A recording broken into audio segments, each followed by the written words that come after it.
ನಮ್ಮ ಹೆಸರು ಪವಿತ್ರ. ಈ ದೊಡ್ಡ ಮಗ ಸುಚಿತ್ತು, ಚಿಕ್ಕ ಮಗ ಕುಶೇಲು. ನಮ್ಮ ಯಜಮಾನ್ರು ಸತ್ತೋಗಿ 4 ವರ್ಷ ಆಯಿತು. ತುಂಬ ಕಷ್ಟ ಇತ್ತು ಸರ್ ನಮಗೆ. ಇವಾಗ ಯಾರು ಕಷ್ಟ, ನಿಮ್ಮ ಕಷ್ಟ ಏನು ಅಂತ ಯಾರು ಬಂದು ಕೇಳಿಲ್ಲ. ಪ್ರದೀಪ್ ಈಶ್ವರವರು ಮೊನ್ನೆ 20,000 ಕೊಟ್ಟರು.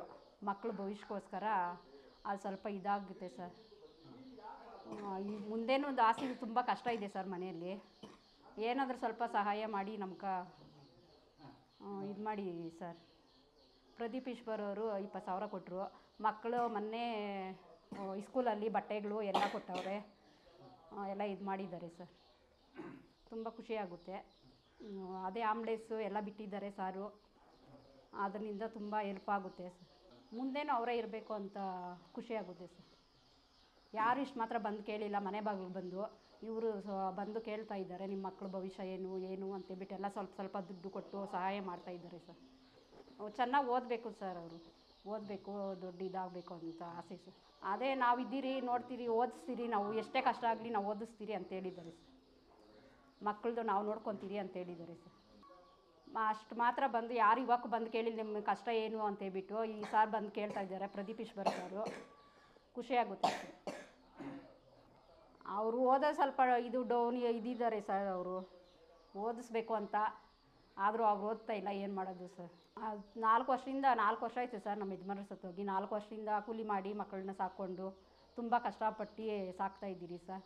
ಅದೇ 20,000 ಕೊಟ್ಟರೆ ಏನು ಇಷ್ಟು ಕೊಡ್ತಾಯಿದ್ರೆ ಸ್ವಲ್ಪ ಬಾಧೆ ಕಳೀತದೆ ಸರ್. ನಮಗೆ ತುಂಬ ಖುಷಿಯಾಗುತ್ತೆ ಸರ್, ತುಂಬ ಖುಷಿಯಾಗುತ್ತೆ ಸರ್. ಇಷ್ಟು ಮಾತ್ರ ಯಾರೂ ಬಂದು ಕೇಳಿಲ್ಲ, ನಿಮ್ಮ ಕಷ್ಟ ಏನು ಅಂತೇಳ್ಬಿಟ್ಟು.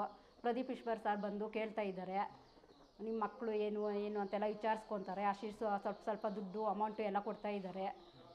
ಖುಷಿಯಾಗುತ್ತೆ ಸರ್. ಅದೇ ಸರ್, ಓದಿಸ್ಬೇಕು ಅವ್ರನ್ನ, ಹಾಸ್ಟ್ಲಿಗೆ ಹಾಕಬೇಕು ಅಂತಿದ್ದೀನಿ, ಮನೇಲಿ ಆಗ್ತಾಯಿಲ್ಲ ಅಂತ ಹೇಳ್ತವ್ರೆ. ಓದಬೇಕು ಸರ್. ಅವರು ಓದಿ ಅವರು ಹಣೆ ಬರೋದು ಸರ್ಸ್ಕೊಂಡಿದ್ದೀವೋ ಇಲ್ಲ ಗೊತ್ತಿಲ್ಲ, ಓದಿಸ್ಬೇಕು ಅನ್ನೋದು ನಮ್ಮ ಆಸೆ ಸರ್. ಬಡವ್ರಿಗೆಲ್ಲ ಒಳ್ಳೇದಾಗಿದೆ, ಆಂಬ್ಲೆನ್ಸ್ಗಳು ಬಿಟ್ಟು ಒಳ್ಳೇದು ಮಾಡ್ತಾವ್ರೆ ಸಾರು. ತುಂಬ ಖುಷಿಯಾಗುತ್ತೆ ಸರ್. ನಮ್ಮ ಯಜಮಾನ್ರು ಸಾಯೋ ಟೈಮಲ್ಲಿ ಸರ್, ಕೊರೋನಲ್ಲಿ ಹಾಸ್ಪಿಟ್ಲಲ್ಲಿ ಬೆಡ್ಡು ಸಿಕ್ಕಿದ್ರೆ ಎಷ್ಟು ಬಾಧೆ ಬಿದ್ದಿದ್ದೀರಿ ಸರ್. ಇವ್ರನ್ನ ಕೇಳಿಕೊಂಡು ಬೆಡ್ ಸಿಕ್ಕಂಗೆ ಮಾಡಿದ್ರು. ಇವಾಗ ಎಲ್ಲ ಆಂಬ್ಲೆನ್ಸ್ಗಳು ಬಿಟ್ಟವ್ರೆ, ಎಲ್ಲ ಇದು ಮಾಡವ್ರೆ. ತುಂಬ ಖುಷಿಯಾಗುತ್ತೆ ಸರ್. ಆವಾಗ ಆಂಬ್ಲೆನ್ಸ್ಗಳು ಸಹ ಬರ್ತಾರಿಲ್ಲ ಸರ್, ಆವಾಗ ಹಾಸ್ಪಿಟ್ಲಲ್ಲಿ ಸೇರಿಸಾಗ. ಇವಾಗೆಲ್ಲ ಬರ್ತಾವ್ರೆ, ಎಲ್ಲ ಮಾಡ್ತಾವ್ರೆ ಸರ್. ಫಸ್ಟು ಪ್ರದೀಪ್ ಈಶ್ವರ್ ಸರ್ಗೆ ನಾನು ಧನ್ಯವಾದಗಳು ಹೇಳಕ್ಕೆ ಇಷ್ಟಪಡ್ತೀನಿ. ನಮ್ಮ ಯಜಮಾನ್ರು ತೀರ್ಕೊಂಡು 11 ವರ್ಷ ಆಯಿತು. 11 ವರ್ಷದಿಂದ ಯಾರೂ ಅಷ್ಟೇ ಈ ಥರ ನಮ್ಗೆ ಹೆಲ್ಪ್ ಮಾಡಲೇ ಇಲ್ಲ. ಮೊನ್ನೆ ಪ್ರದೀಪ್ ಈಶ್ವರ್ ಸರ್ ಬಂದು 6 ತಿಂಗಳಾಯಿತು. ಮನೆಗೂ ಬಂದು ಅವರೇ ನಮ್ಗೆ ಈ ಥರ ಹೆಲ್ಪ್ ಮಾಡಿ, ಮತ್ತು ಅವರು ಮುಂದೆ ಇರೋರಿಗೆ ಸೀನಣ್ಣಂಗಿರ್ಬೋದು, ಮತ್ತು ಗೋಪಾಲಣ್ಣಂಗಿರ್ಬೋದು, ಮಂಜುನಾಥ್ ಅವ್ರಿಗಿರ್ಬೋದು, ಎಲ್ಲರಿಗೂ ಹೇಳಿ ಈ ಥರ ಮನೆಗೂ ಹೋಗಿ ಬಡವ್ರಿಗೆ ಈ ಥರ ಹೆಲ್ಪ್ ಮಾಡ್ತಾಯಿದ್ದಾರೆ. ನಮ್ಗೆ ಬಂದು ಮೊನ್ನೆ 20,000 ಕೊಟ್ಟರು. ನಮ್ಮ ಯಜಮಾನ್ರು ಕರೆಂಟ್ ಶಾಕ್ ಹೊಡೆದು ತೀರ್ಕೊಂಡಿದ್ದು 11 ವರ್ಷ ಆಯಿತು. ಮತ್ತು ನಮ್ಮ ಮಕ್ಳಿಗೆ ಈ ಥರನೇ ಹೆಲ್ಪ್ ಆಗಬೇಕು, ಮುಂದೆ ಹೆಲ್ಪ್ ನಮ್ಮ ಮಕ್ಕಳಿಗೆಲ್ಲ, ನಮ್ಮಂಥ ಬಡವ್ರಿಗೆ ಯಾವ ಥರ ಈ ಥರ ಆಗಿದೆ ಅಂಥವ್ರಿಗೆಲ್ಲ ಹೆಲ್ಪ್ ಆಗಬೇಕು ಅಂತ ನಾನು ಕೇಳ್ಕೊತೀನಿ. ಅವರು ಆಂಬುಲೆನ್ಸ್ ಬಿಟ್ಟರು. ಯಾರಿಗಾದ್ರೂ ಆಗಲಿ, ಬೆಂಗಳೂರಲ್ಲೇ ಆಗಲಿ, ಎಲ್ಲಾದರೂ ಆಗಲಿ ಆಕ್ಸಿಡೆಂಟ್ ಆದವ್ರಿಗೆ, ಆ ಥರ ಇರೋರಿಗೆಲ್ಲನೂ ಹೆಲ್ಪ್ ಆಗ್ತಾಯಿದೆ. ಇದೇ ಥರ ಮುಂದುವರಿಬೇಕು ಅಂತ ನಾವೆಲ್ಲರೂ ಕೇಳೋಕ್ಕೆ ಇಷ್ಟಪಡ್ತೀವಿ. ನಮಗೆ ಮನೆ ಇಲ್ಲ, ಏನೂ ಇಲ್ಲ.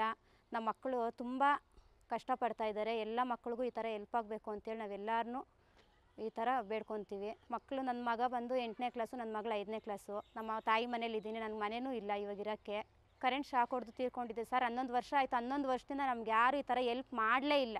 ಏನಾಗಿದೆ ಅಂತ ನನಗೆ ಪೆನ್ಷನ್ನೇ ಒಂದು ವರ್ಷ, ಒಂದೂವರೆ ವರ್ಷ ಯಾರು ಪೆನ್ಷನ್ ಮಾಡ್ಕೊಡೋಕ್ಕೆ ಹೆಲ್ಪ್ ಮಾಡಲಿಲ್ಲ. ಹೌದು ಸರ್, ಮನೆಗೂ ಅವ್ರು ಬಂದು ಎಲ್ಲ ಅವರೇ ಮಾತಾಡ್ತಾರೆ. ಮುಂಚೆ ಇದ್ದವರಂತೂ ನಮ್ಮನ್ನೆಲ್ಲನೂ ಹತ್ರಕ್ಕೆ ಸೇರಿಸ್ತಾ ಇರಲಿಲ್ಲ, ಮಾತಾಡೋಕ್ಕೂ ಬಿಡ್ತಾ ಇರಲಿಲ್ಲ. ಇವಾಗ ಅವರೇ ಬಂದು ಪ್ರಾಬ್ಲಮ್ ಪಕ್ಕ ನಿಂತ್ಕೊಂಡು ಕೇಳ್ತಾರೆ, ಏನು ನಿಮ್ಮ ಪ್ರಾಬ್ಲಮ್ ಅಂತ ಕೇಳ್ತಾರೆ. ನಮ್ಮ ಮಕ್ಕಳನ್ನೆಲ್ಲ ಚೆನ್ನಾಗಿ ಮಾತಾಡಿದ್ರು. ಮೊನ್ನೆ ಅವರು 10,000 ಕೊಟ್ಟರು, ಮಕ್ಳಿಗೆ 20,000 ಕೊಟ್ಟರು. ಒಂದು ಮಗುಗೆ 10,000 20,000 ಕೊಟ್ಟರು ಸರ್. ನಮ್ಮ ಮಕ್ಳಿಗೂ ತುಂಬ ಹೆಲ್ಪ್ ಆಗ್ತಾಯಿತ್ತು ಅವರಿಂದ. ಅವರೇ ಇದೇ ಥರ ಗೆಲ್ಲಬೇಕು ಅಂತ ನಾವು ಆಶಿಸ್ತೀರಿ. ಅವ್ರು ಯಾವ ಕಡೆ ಇದ್ದರೆ ನಾವು ಆ ಕಡೆ ಪಕ್ಕ ಇರ್ತೀವಿ. ಕ್ರಿಕೆಟ್ ಪ್ಲೇಯರ್ಗೆ ಇಷ್ಟಪಡ್ತಾ ಇದ್ದಾನೆ. ನಾವು ಇನ್ನೂ ಮುಂದಕ್ಕೆ ಚೆನ್ನಾಗಿ ಓದಿಸ್ಬೇಕು ಅಂತ ನಮ್ಮ ಆಸೆ. ಅವನಿದು ಏನಿದೆಯೋ ಗೊತ್ತಿಲ್ಲ. ಅದಕ್ಕೂ ಹೆಲ್ಪ್ ಮಾಡ್ತೀನಿ ಅಂತಲೂ ಹೇಳಿದ್ದಾರೆ ಅವರು, ಪ್ರದೀಪ್ ಈಶ್ವರ್ ಸರು. ಅದಕ್ಕೂ ಹೆಲ್ಪ್ ಮಾಡ್ತೀನಿ ಅಂತಲೂ ಹೇಳಿದ್ರು ಮೊನ್ನೆ. ತುಂಬ ಹೆಲ್ಪ್ ಆಗ್ತಾಯಿದೆ ಸರ್. ಎಷ್ಟೊತ್ತಲ್ಲಿ ಆಕ್ಸಿಡೆಂಟ್ ಆದರೂ ಆಂಬುಲೆನ್ಸ್ ಪಕ್ಕ ಅಲ್ಲಿರುತ್ತೆ. ಕರ್ಕೊಂಡೋಗಿ ಕರ್ಕೊಂಬರ್ತಾರೆ.